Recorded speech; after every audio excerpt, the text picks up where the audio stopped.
Since the incident and through the weekend, this team has been singularly focused on developing a salvage plan for this aircraft that prioritizes the safety of personnel and the environment here in Kaneohe Bay.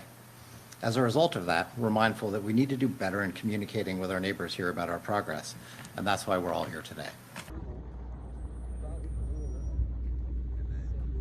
Yesterday, the team executed a slow and methodical defueling process.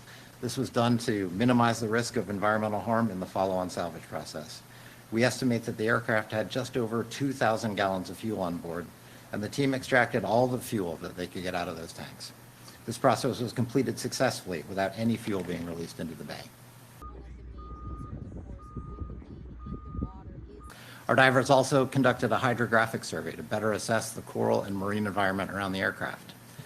The survey is helping the Navy plan a recovery operation that minimizes impact to the critical ecosystem here in Kaneohe Bay. Another 2 minutes. 2 minutes. The safety and security of our community is paramount and our top priority. Our collective goal is to remove the aircraft as soon and as safely as possible.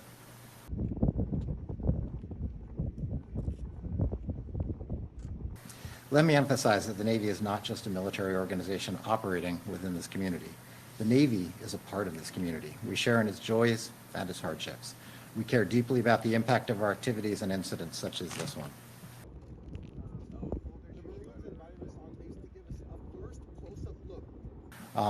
So we are gathering all of the equipment and all of the procedures and the technical analysis we need to be able to safely lift this out of the bay and onto the runway.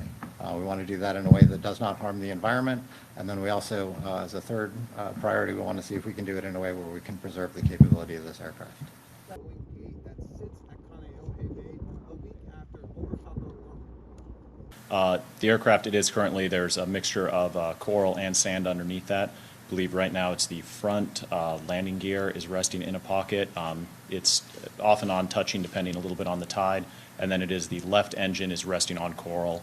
The rest of the aircraft is really, it's those 2 points, and there's some positive buoyancy on there, so as the tide is coming in and out, there's a little bit of rising, so we assess it's not the full weight of the aircraft that is on that, but rather, partial.